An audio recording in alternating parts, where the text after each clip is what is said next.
The people have spoken. They no longer want a one-party dominated state, but prefer a plethora of parties to govern our municipalities, cities, provinces, and maybe even the country.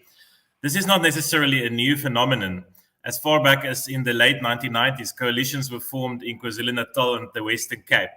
The city of Cape Town was famously governed by a multi-party coalition under then Mayor Helen Zille, before the DA gained the full majority a few years later.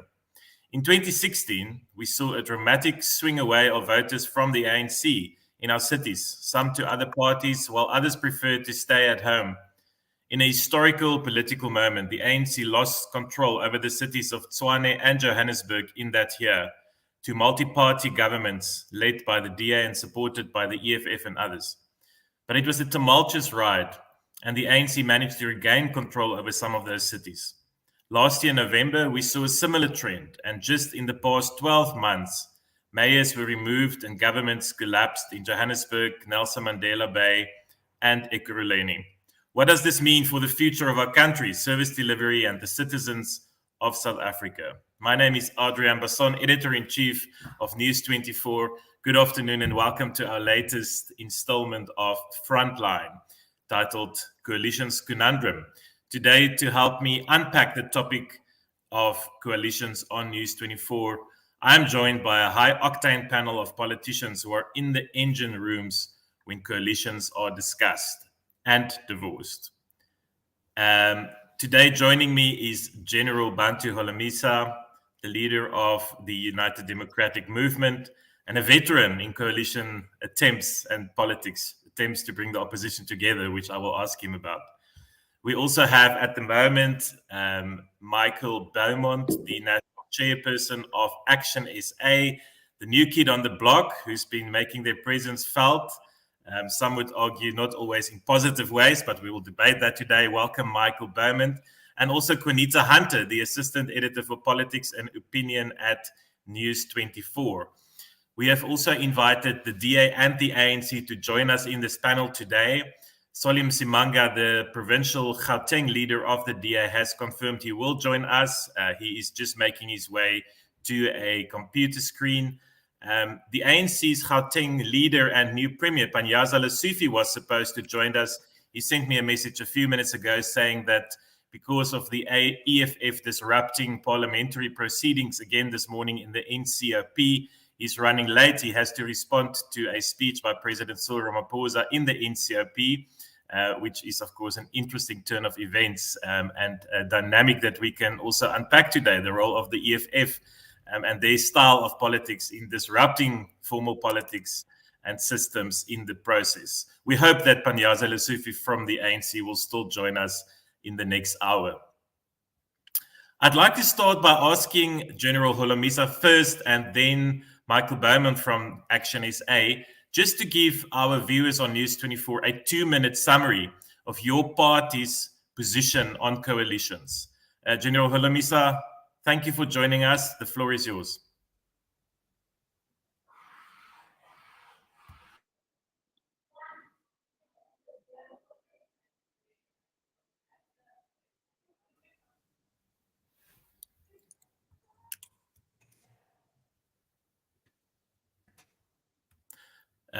I cannot hear General Holomisa. Can the others in the room hear him? Okay. Not.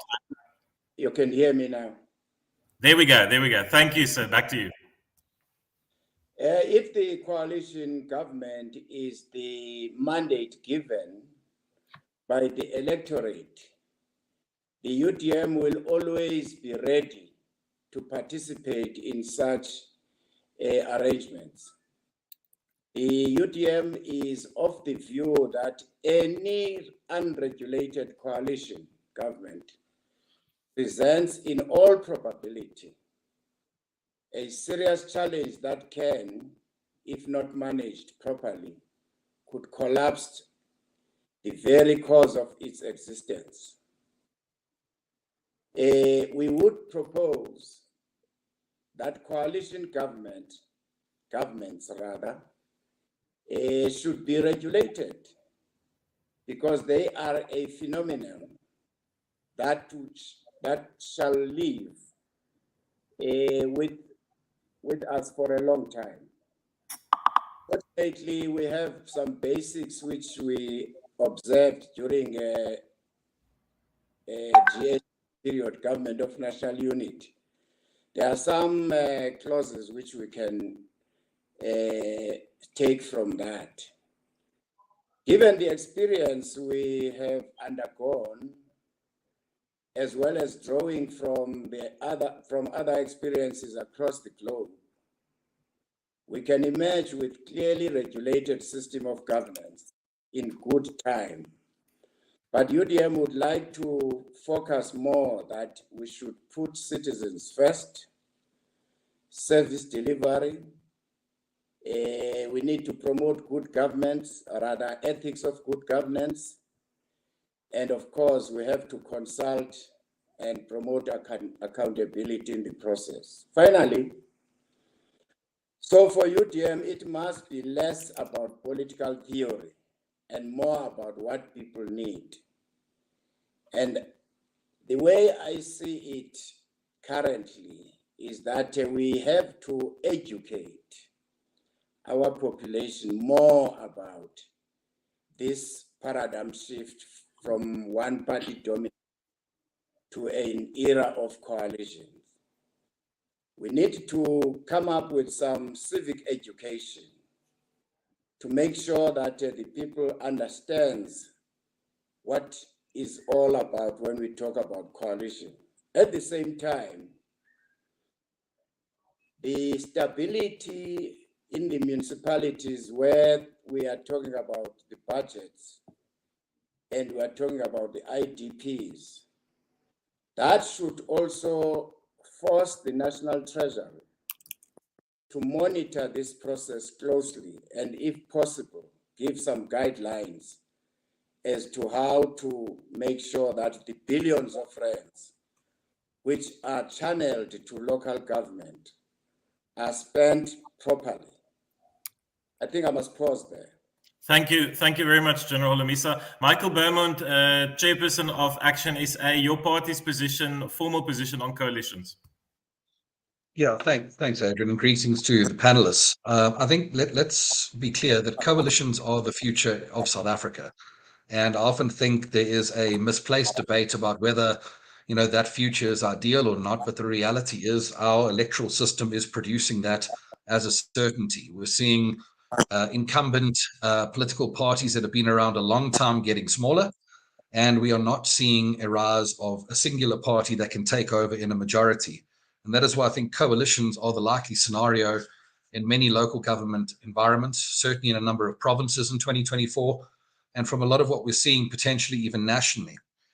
I think from our point of view, Action SA absolutely commits ourselves to coalitions, but we need to make sure that those are coalitions that deliver services and fight corruption. I think one of the misplaced notions in coalition is that you replace governments and then you don't deliver services better, you don't fight corruption, and you're just replacing governments for the sake of it. And this is something that we need to steer away from. And certainly from an Action SA standpoint, we need to see ourselves involved in coalitions that are working. I think in many ways, though, there has been a demonstration of instability and mess since 2016 and 2021 in those two iterations of coalition. And that needs to be owned. Coalitions are new to South Africans, to members of the media, to us as political parties. And there's a steep learning curve that has to be undergone. And while I don't think it's good that these things are happening at a local government level and they need to be addressed quickly, what is important is that there has to be that learning curve ahead of the provincial and national elections, where I think we can all see how instability in coalition can lend itself to very serious national consequences in our country. But I also think it's important that we start to examine coalitions from the standpoint of political parties and how they conduct themselves in coalition. Adrian, you made a point earlier, and it's an important point, that voters are going to go to the polls in 2024. And I think for the first time, they're going to have to go to the polls and ask themselves, which party do I trust in a coalition, rather than which party do I simply just vote for? But I think from a policy point of view, Action SA is busy engaging in a number of things relating to our approach towards coalition, especially ahead of 2024. And some of those things arising is the need for far greater transparency. There needs to be more view of what's taking place in the negotiation and in the management of coalitions. And I think that would be a huge opportunity to drive better behavior from political parties.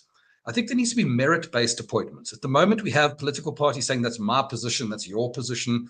Where's the conversation about who's got the best person for that position? And I think that would be an interesting standpoint that would drive up the caliber of candidates that political parties would have to bring to the table. And that's a public good. I think a service delivery agenda has got to be more at the center of these discussions. Too much of these negotiations about who gets what, and you breeze over the service delivery agenda about dealing with these things in broad principles. But what is the blueprint for a municipality or a province? How are we going to solve energy independence while we sit in stage 4 load shedding as a country? These are questions that need to be answered before we go into coalitions. And that's why I agree with the general. Yes, Michael, if you can wrap. Yeah, certainly. But I think, above everything else, it's got to be about relationships. Political parties have to mature very rapidly to be able to have decent relationships and lines of communication with one another, so that breakdowns in that regard do not result in residents being punished from a service delivery standpoint. Thank you, Adrian. Quinita Hunter, Salim Simanga from the DA has joined us. He's just having issues with his camera, so while he's switching on, he can hear us. He's here. And I will certainly also give him an opportunity to state the DA's position on coalitions. But Quinita Hunter, you and I were recently part of a group of people put together by the Hans Seidel Foundation. I also need to thank the Hans Seidel Foundation for sponsoring our trip to Germany and also being a partner of today's session, that went to Germany to go and look at coalitions. Now, Germany, of course, very different country. We all know this, with very, very different circumstances, but also have been grappling with coalition forming for a very long time. What were some of the biggest learnings, Quinita, for you from our study tour to Germany about coalitions, and specifically when you look at the way South Africa has treated coalitions, or our experiment with coalitions so far? What were some of the biggest surprises to you? I think the first thing for me is that no coalition agreement or a situation where there are coalitions will be neat and tidy. And I think that is alive all over the world. And South Africa is facing that. Obviously, what we saw in Germany is that they're obviously a lot more advanced at it because they've been doing it for a much longer time. But there are about 3 main takeaways, Adrian. And the first is that, coalition agreements have to be very, very, very clear and detailed, and has to be, what Michael said, service delivery based. And so you have to know what it is that parties are negotiating. We're in a situation now where we don't know a lot of what's happening behind the scenes. We don't know what is the premise of agreements between political parties in the Cederberg municipality, or in the city of Joburg, or in Ekurhuleni. That's the first part of it. The second part of it is taking the public into the confidence in relation to why political parties are working together. What we've seen in South Africa is a ganging up of political parties to remove the ANC, with nothing else bringing them together besides the initial motive, which is to kick out the ANC. And that's why you have instability within multi-party governments. The third thing is the role of the voter in terms of, we are beyond the question of whether coalitions are good or bad. It's what the voters decide, and we have to live with it. But more importantly, I think, is a question of what are voters going to do and say when they look at this period from 2021 to the next local government election, to see that you have a new mayor in Johannesburg every 2 weeks, or when the Democratic Alliance was leading a multi-party government, this is how it performed. Or Action SA, for example, who was given a real boost of confidence in 2021, didn't live up to that expectation. So I think it's going to be very important to see voter pattern, because in Germany, the lesson that we learned is that voters watch very closely at how the configurations of these coalition governments play out, and the role the different parties play in those agreements, and then reward or punish parties in the next election.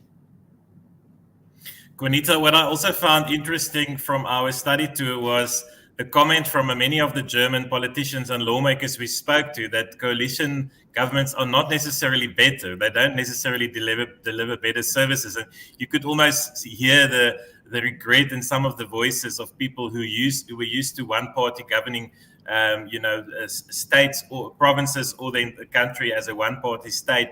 They miss the old days where they could just decide and implement their policies, because the moment you have coalitions, you have 2, 3, or in some cases in South Africa, 8 parties who want to give effect to their electoral promises through this coalition government. Konita, I want to just stay with you for a second while we get some of our other speakers back on the line, and talk about this dynamic in South Africa of what we have called the anything but the ANC coalitions, or ABA coalition, if you wish. So we have seen in South Africa, and I think maybe this tendency, and some of the people on the panel will correct me if I'm wrong, but I think it started in the Western Cape with Helen Zille in the early 2000s.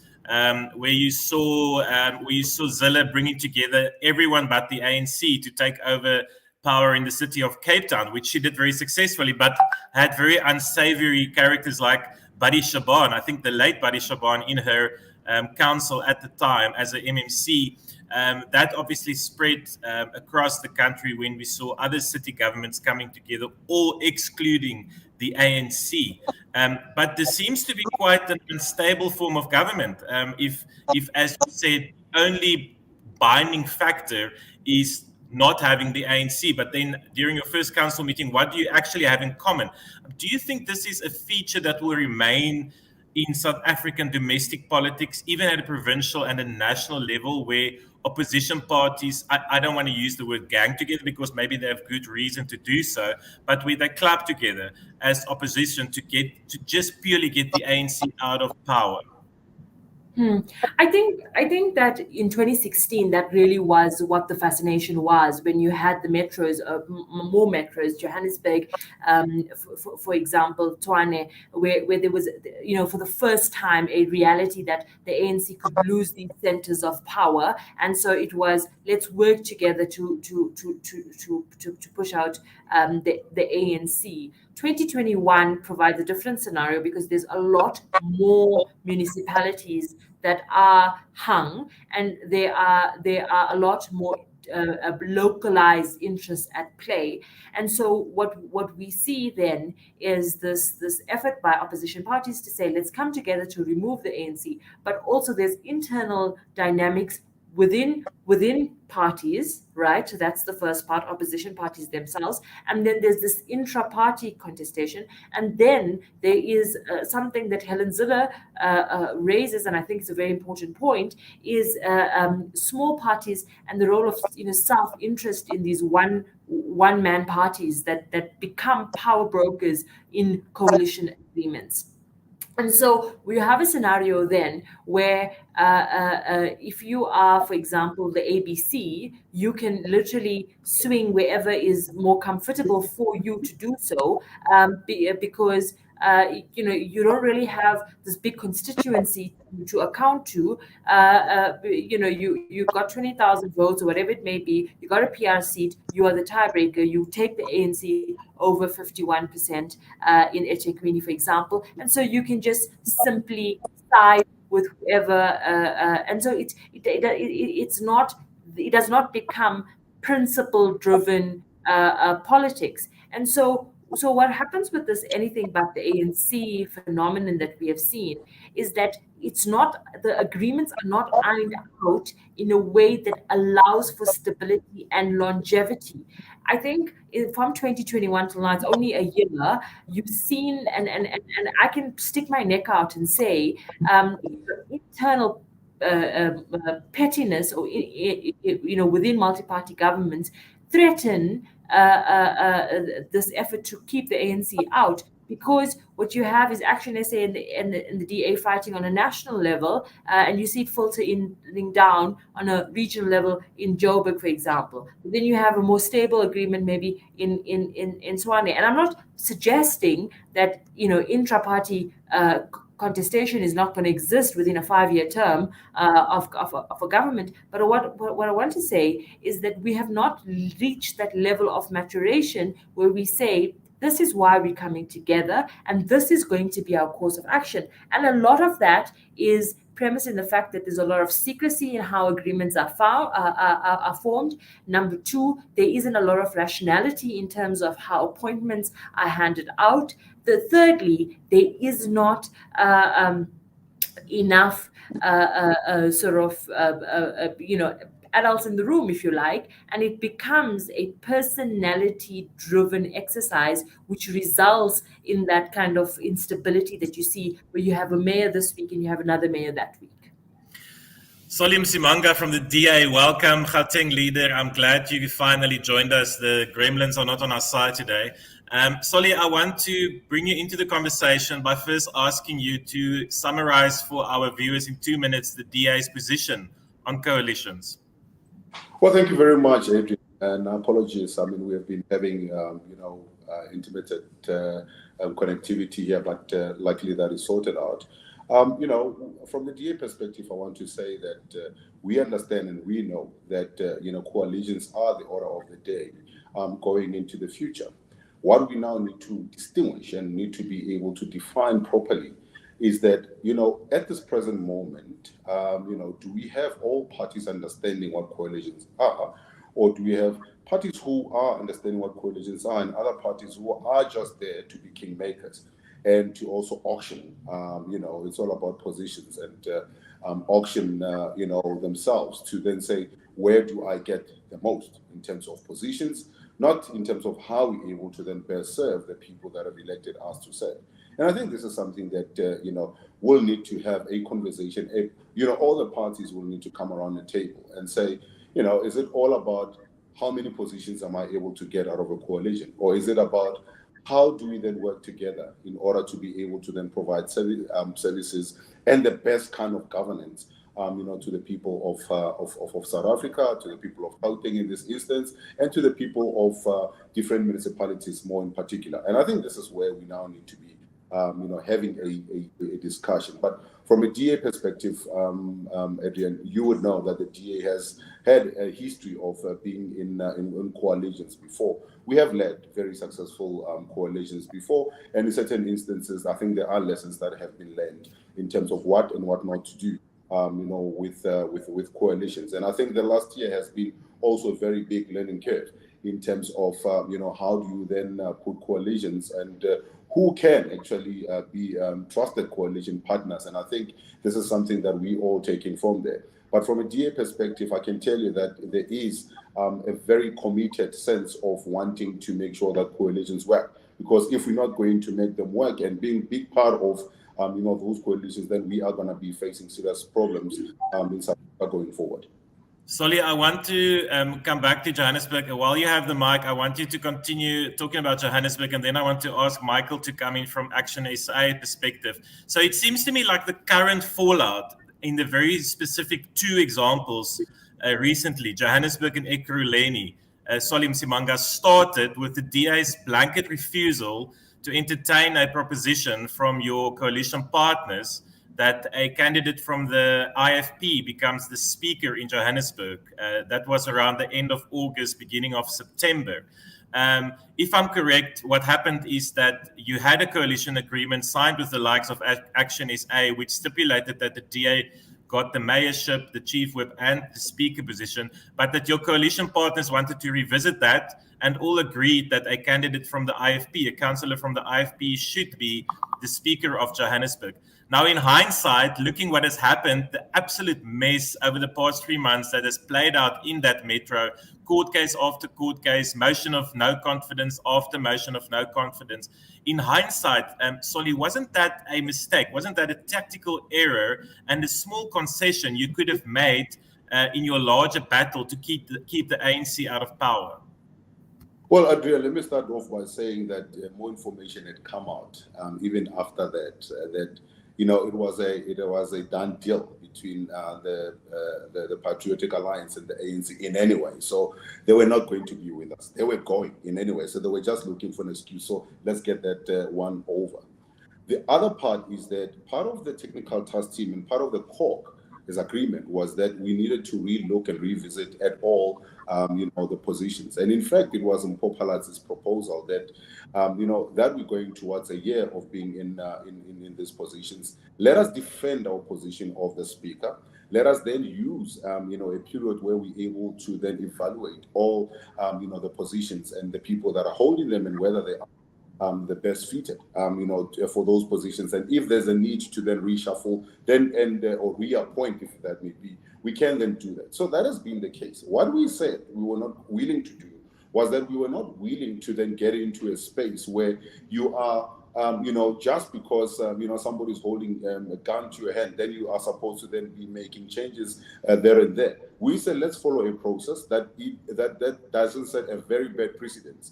That if I'm eyeing X's position, therefore we create instability, we go and vote for a removal of our own coalition partner, and then afterwards then want to come back and say, well, then you're going to put one of our own in there, or then we are not going to be part of the coalition. I think this is something that becomes a little bit problematic in terms of coalitions. One of the things that we have learned, and I think all the panelists can agree to this, is that it's a little bit better than what it was in 2016, and it will get better as we learn going forward, Adrian. Part of what we now need to do is, if we are going to find a way in which to regulate this, what we also need to do is that we need to be able to bind each other. That once you are in a position, then you cannot then want more position while government is actually then working. Because what we are now doing is to also destabilize the same very government that we're saying we want to then stabilize. And once that has been agreed, all we now need to be doing is to then evaluate fairly, but actually factually on an ongoing basis, whether the people that we've put in those positions are actually then delivering. And if we're able to do that, I think we'll get governments that are not focused more on internal politics and positioning and positions, but are focused on whether they're able to then get the work done out there. And this is what has happened. Thank you. Thank you very much, Solly. Michael, I want to bring you into Joburg specifically to respond to what Solly has said, but also to react to my question, which I can also pose to Action SA. In hindsight, wasn't this little fallout between you guys about a position of speaker, was it really worth compromising that entire government that is now in court more than in the legislature? Yeah, look, I think the important thing to deal with here is that these aren't little issues. It's very easy to reduce this down to a story about positions, but you would be, superficial in seeing it that way, because really this is about power sharing. It's so important to remember, Adrian, that when these governments were formed, they were formed at a time where the talks had been collapsed by one particular party 2 days before the inaugural council meetings, and a whole bunch of other parties had to get together and put the DA into these metros almost against their will, so to speak. And you had a situation where the DA were mayor, speaker, chief whip, chair of chairs, and the positions aside, the leadership of the entire coalition government, therefore, was expressed only in one party. And I think we've got to understand that that's not a healthy or a stable environment. Now, the coalition couldn't address that in Johannesburg because the numbers were so tenuous. And that's where I disagree with Solly's standpoint to say we could deal with it later. The vacancy had arisen in the city of Joburg. That was the time to deal with it. And the ANC were very aggressively pursuing two political parties in our arrangement, the IFP and the Patriotic Alliance. And a mature approach to coalition would be to say, how do we lock those parties in? How do we make sure they feel rooted in the leadership of this government? And when Action SA made that suggestion, we stood to benefit nothing from it. We didn't seek any benefit or any positions ourselves. We want to be part of arrangements that last 5 years. We don't want to be part of messes. And I think your question is correct to understand that it was, in fact, DA mayors who stood to gain the most from stability in that situation. Despite the fact that we thought it was the right move, when there wasn't consensus, Action SA actually said, look, we can only change these things by consensus. And all of the parties in the coalition, other than the Patriotic Alliance, still voted for the DA candidate. And I think Solly is right. I don't think we can actually say that resulted in the departure of the PA alone. But we must understand that decisions like that have long-term ramifications. And whether it's stability now or stability in 6 months' time, coalition parties need to make decisions that guarantee a 5-year terms of office. And that 5-year term of office, Adrian, is such an important point because you cannot reverse service delivery backlogs or change institutional cultures in the civil service if you're going to treat these governments like a sprint. These are marathons that need 2-3 consecutive terms of office of uninterrupted change in order to deliver value to our residents. And that's why stability is such an important point. General Holomisa, I want to bring you back in. You've been, as I said in the beginning, you've been really at the forefront for many years now of trying to bring the opposition together in some shape or form. If you look at the current falling outs in the cities like Johannesburg and Ekurhuleni, do you think progress have been made, or do you actually think we are regressing in trying to put together some kind of opposition formation that could unseat the ANC? And secondly, if you could also, General, comment on this concept of anything but the ANC. Is that enough to hold a coalition together? Well, unfortunately, I don't subscribe to the latter part of your statement. The United Democratic Movement has assisted almost all parties in this country. We assisted, for instance, ANC in 2004 for them to ascend to power in KwaZulu-Natal. And we also did the same to Cape Town. We work with the ANC if there is a need to do so. We cannot just oppose anything that moves. That is not our policy in the UDM. For instance, in Gauteng, we are not part of the people who said we don't want ANC. In fact, we hate this thing of saying I can't form coalition, I can't work with party X. It's common among some of the political parties in this country. And the sooner we go away with that, the better. So what I've seen in Gauteng recently and Ekurhuleni, well, it's power struggle between the 2-3 parties. But the two major political parties don't listen. I proposed at one stage that why don't ANC and DA form a grand coalition to make sure that you run these cities well, and not to be bogged down on trying to blackmail one another, because this infighting between the two is actually affecting the service delivery. Grand coalitions are common in other countries, Germany and so on and so on. What stops them here?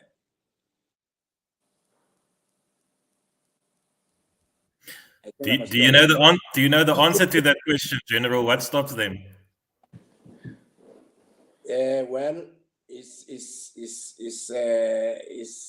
very complicated, because if you listen to their leaders when they talk to each other, even in parliament, when they howl at each other, you hear ANC in parliament portraying DA as if it was the party which oppressed Black people in South Africa before 1994.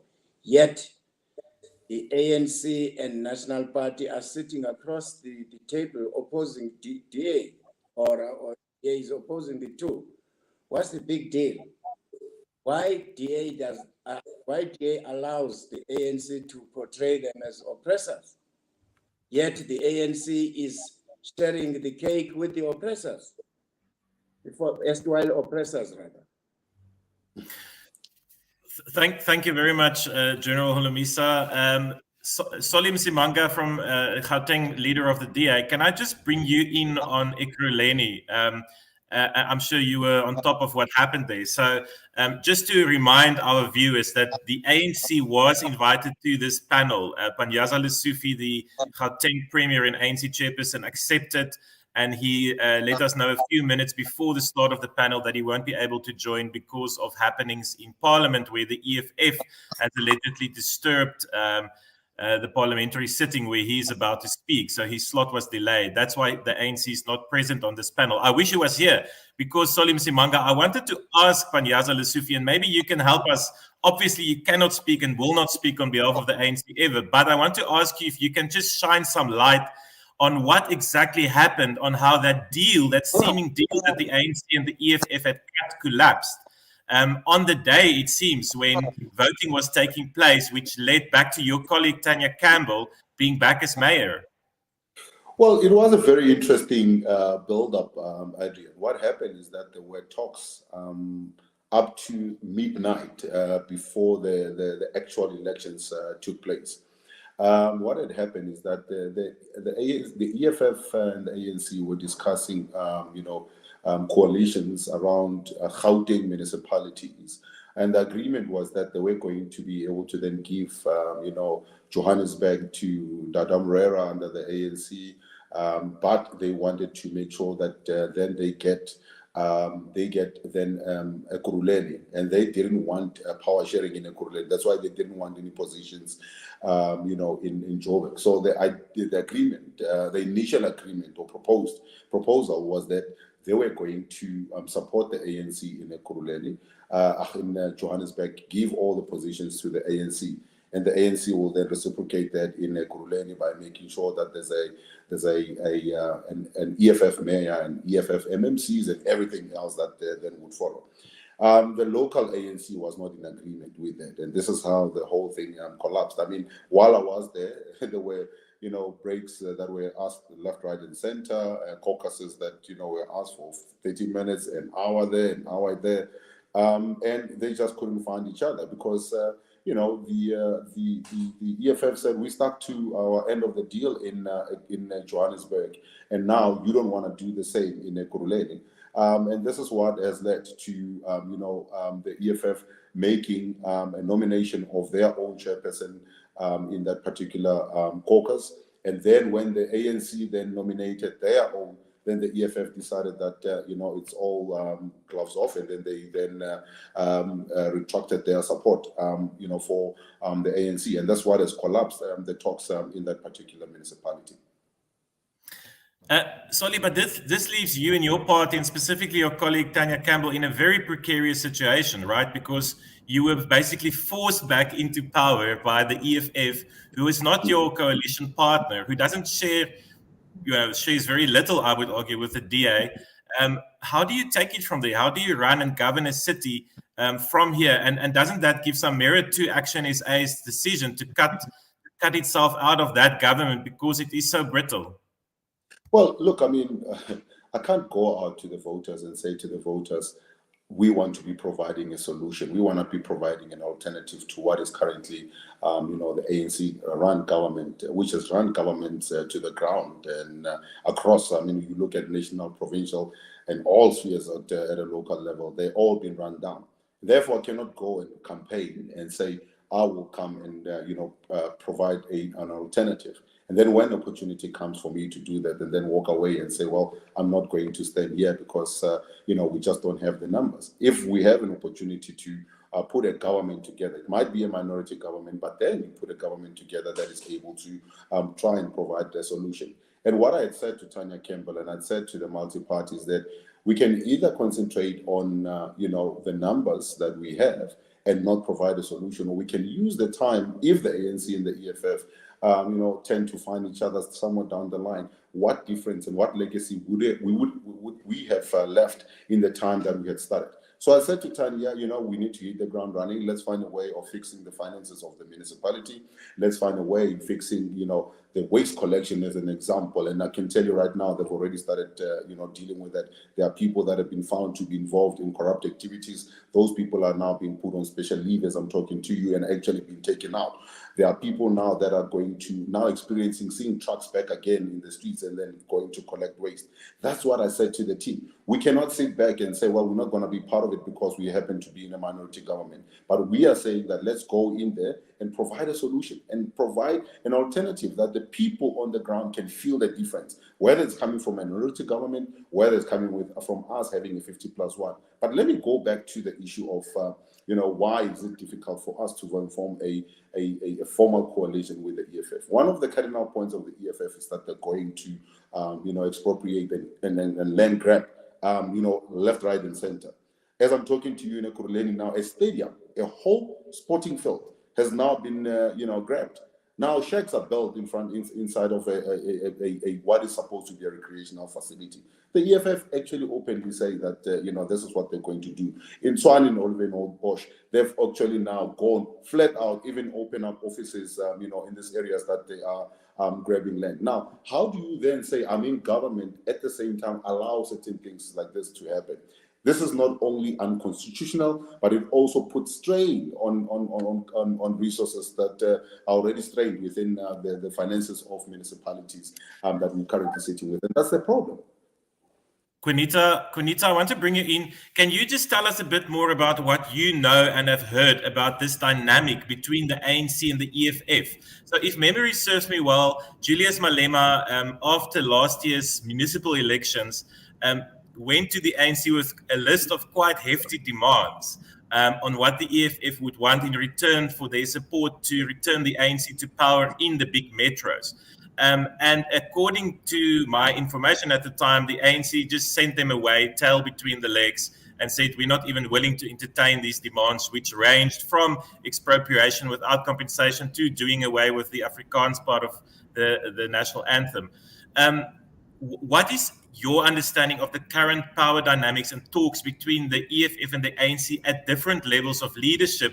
Because as we heard now from Solly Msimanga, the ANC councillors at the Ekurhuleni level were certainly not prepared to give up everything to a party that got, I think, 13% of the vote in that municipality to run that city. Yeah, so there's two things here. Firstly, the ANC itself does not have its ducks in a row in relation to coalition talks.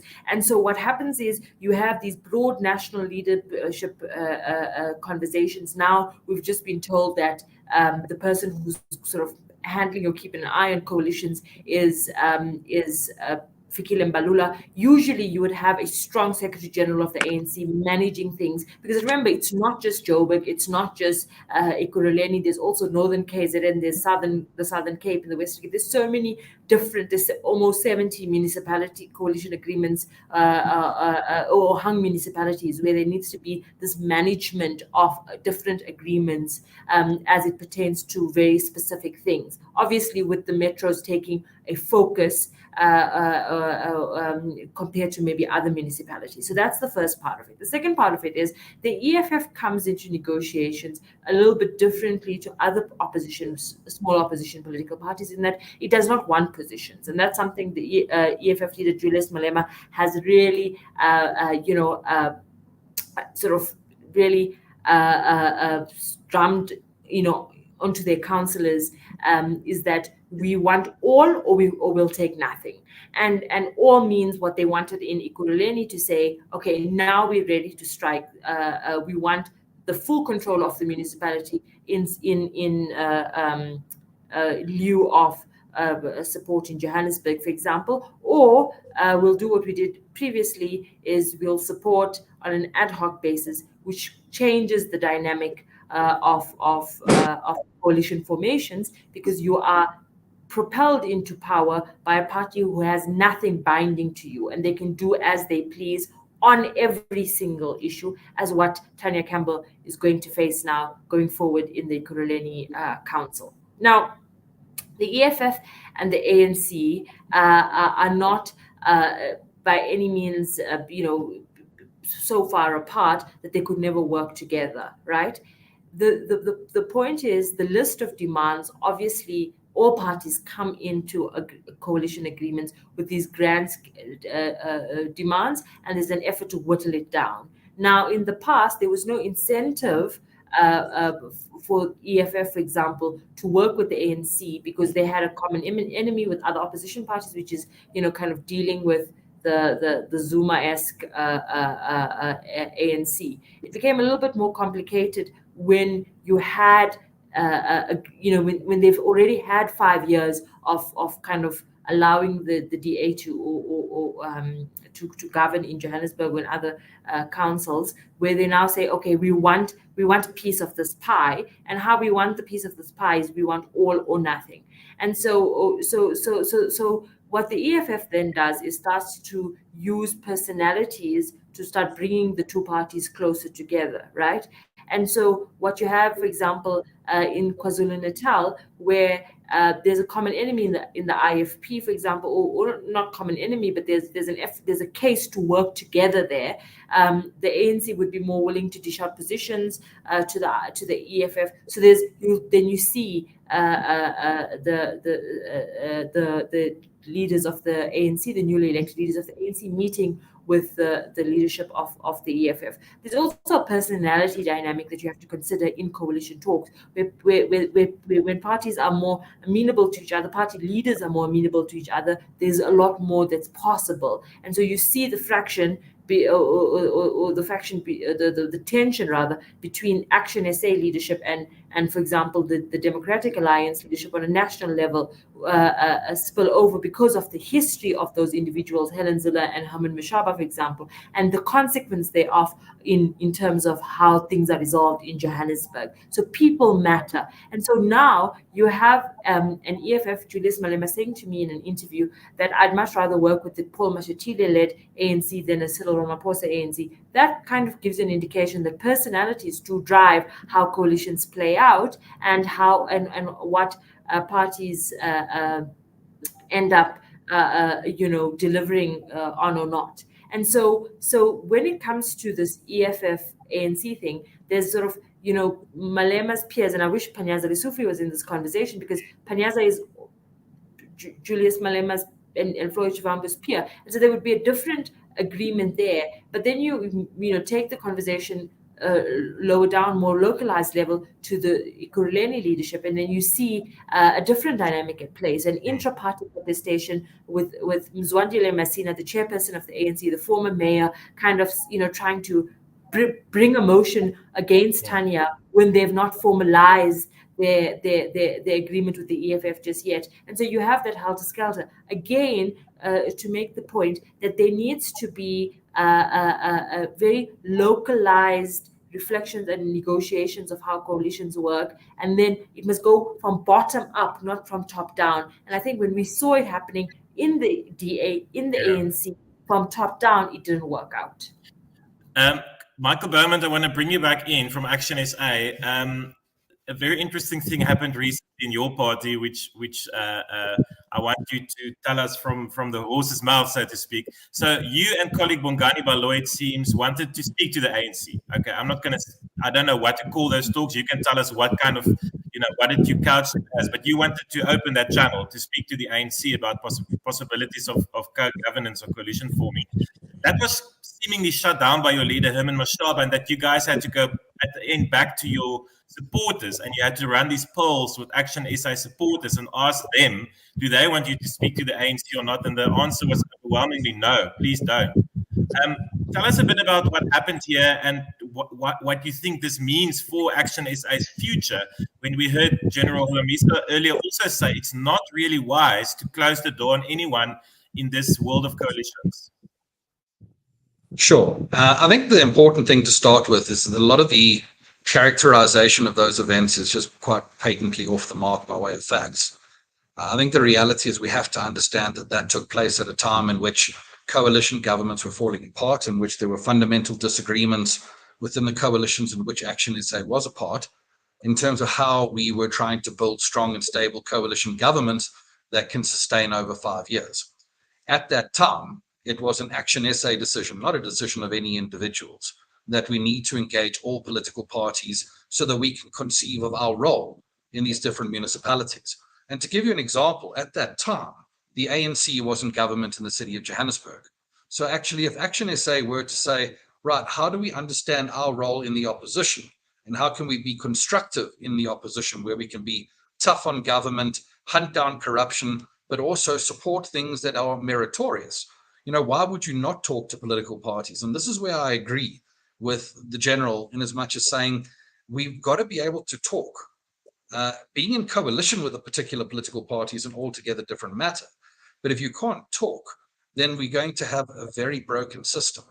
But to be very clear, that process led very clearly to the view that there's no way Action SA in coalitions with the ANC. That has been our position from day one. It was our position during those talks, and it was our position, as you correctly point out, at the time in which those surveys were published. I don't think there's ever been any confusion about that. But certainly Action SA had to consider how it perceives of itself in these different councils in that highly fluid and dynamic environment. I think where we do differ slightly with other parties is that we do not think coalition with the ANC is actually possible. We view the politics in South Africa as an increasing slide of the ANC as voters are looking for an alternate. And we do not believe we can partner in coalition with a political party that voters are looking for an alternate from.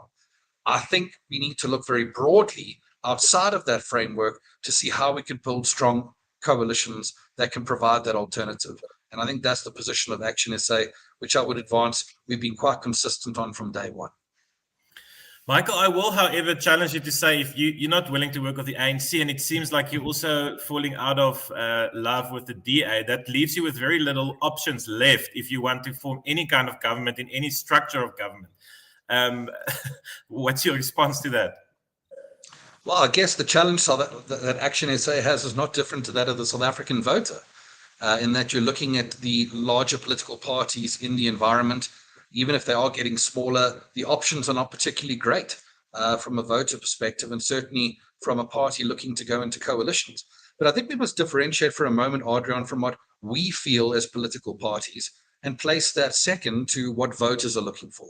And in that survey that you're talking about, and I think it's important for a moment to say that Action SA is one of the only parties, the only one to my knowledge, that has gone through that kind of a process to listen to what South Africans are saying they want in the future of coalitions.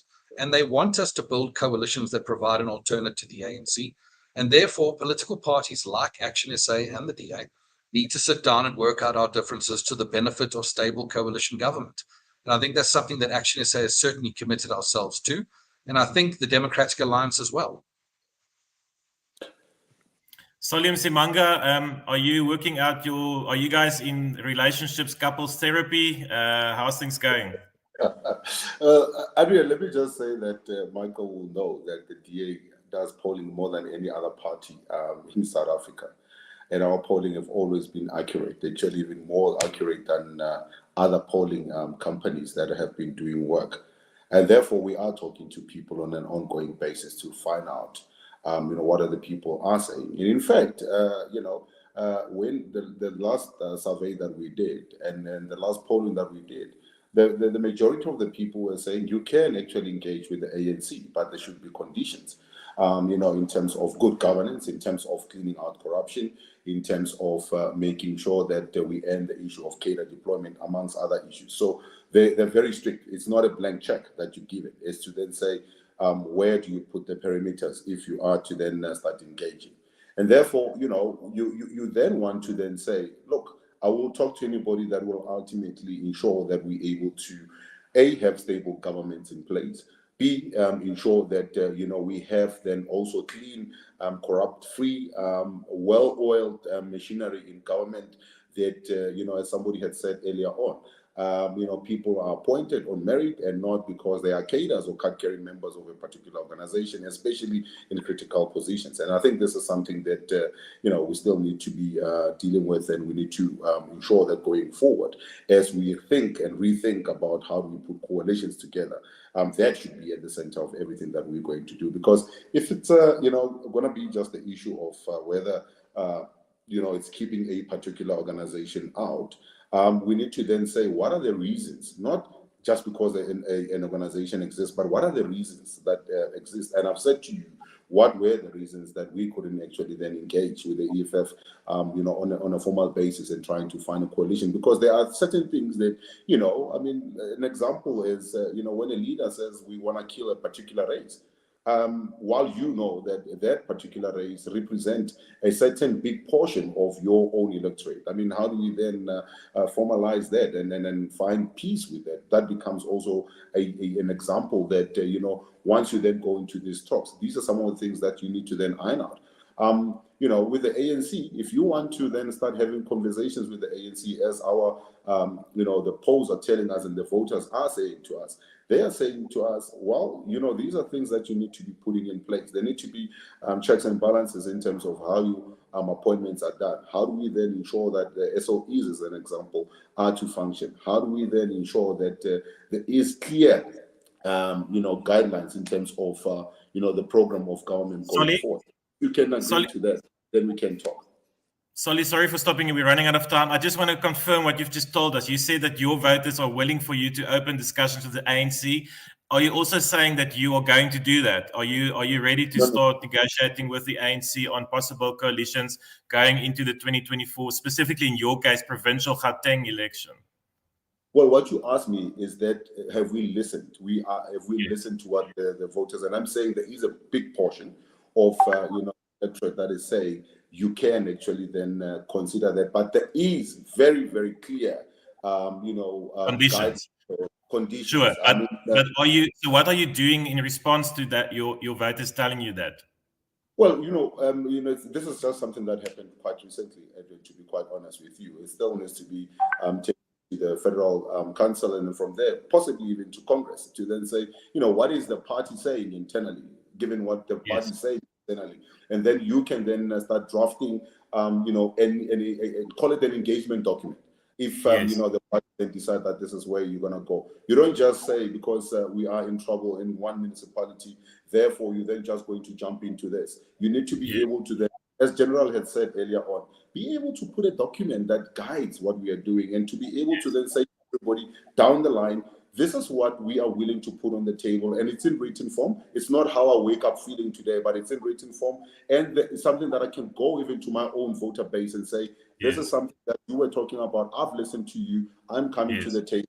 This is what I'm presenting. You've heard it first on News 24 today. Solly Msimanga, my last question to you, and before I go to our other guests to close, there's a strong feeling inside your own party in Gauteng that decisions around coalitions are still made in Cape Town, in the Western Cape, by people like Helen Zille, your federal chair. What's your response to that? Well, this is again when it reminds me of the Pottinger, the spreading of gossip. You're putting it out there and then hoping that it catches on, and then people then tend to believe that.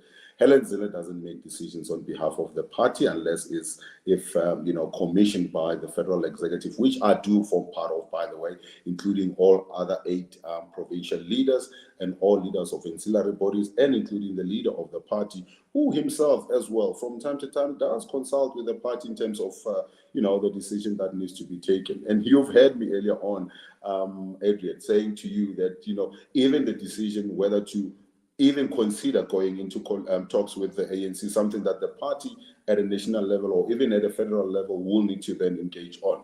Therefore, we're not saying this is something that Helen Zille will need to be making a decision on. No, it doesn't work that way. This is something that people want to then put out there, and we've seen this happening a number of times with the likes of Colin Makubele as an example. To try and grab the media attention, they have to throw a name out there that will catch the public's interest. Helen Zille becomes the issue, and another leader of another political party will from time to time do the same thing. That once you start throwing the name of Helen Zille out there, the media then gets interested in hearing what you have to say. But I can tell you right now, in reality, it doesn't happen that way. This party, from a provincial perspective, we make decisions. From a national perspective, there are leaders at a national level that meet and say, what is the view of each and every province? And then we take decisions from there. Thank you, Solly Msimanga, the DA's Gauteng leader. Michael Beaumont, I want to bring you in. Final question to you. You and many other Action SA leaders come from the DA. You were in the DA. You were part of that machine, the blue machine. Isn't a lot of what's playing out now really just feuds between you and individuals and characters like Helen Zille and others? Yeah, I think that's an important point to address, Adrian, because there's obviously a lot written about people who come from the DA to Action SA, and I think that's probably part of a broader narrative about people who are leaving the DA, and that's why it becomes very heavily publicized. We also have a number of leaders who come from different political backgrounds or no political background, and we're actually quite proud of that last category as well. I think from a baseline point, we have to understand that the conflicts that have been taking place have actually been taking place around really important issues that shouldn't be trivialized. So when there's a debate around the role of an executive mayor in a procurement environment as it related to that kind of Kratos proposal, that's a very serious issue. And you can't, as political parties, stand up and thump your chests in parliament and say, we stand against wrongdoing, but when we're in coalition, dealing with these things is trivial. These are really important issues.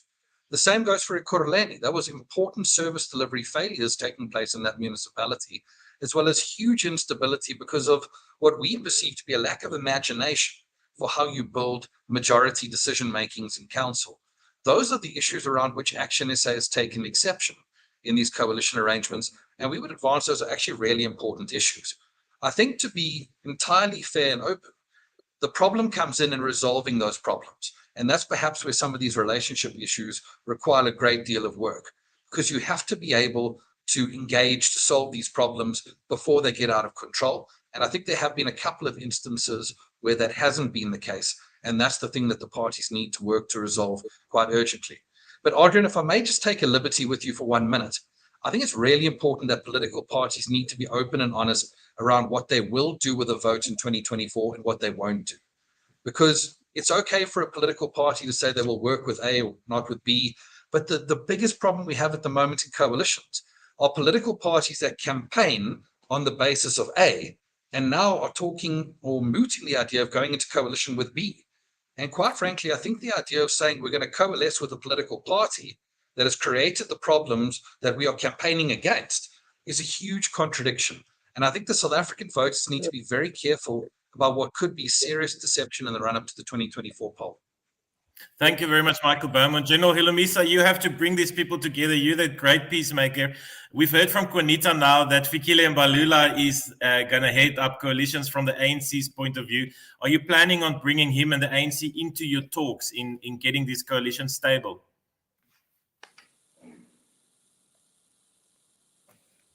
General, you're on mute, please.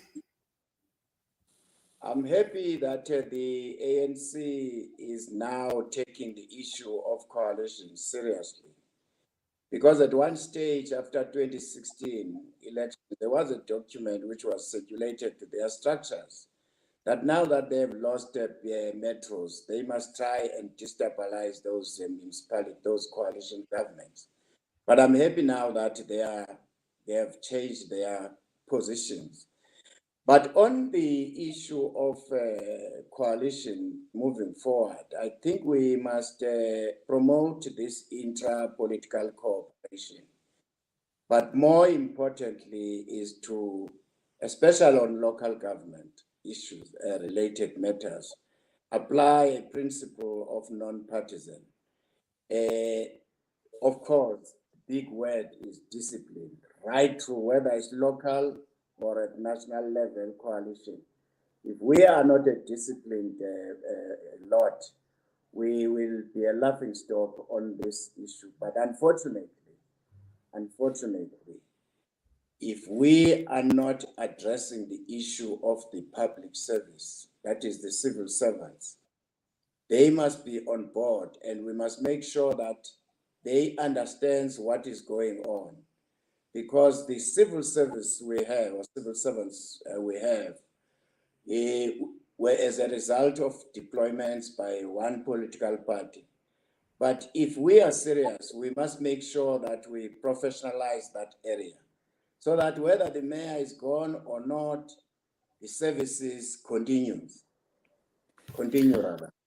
Thank you very much, General Holomisa. We've run out of time on this lovely Friday. Thank you to everyone for joining us on Friday during your lunchtime. I want to thank General Bantu Holomisa.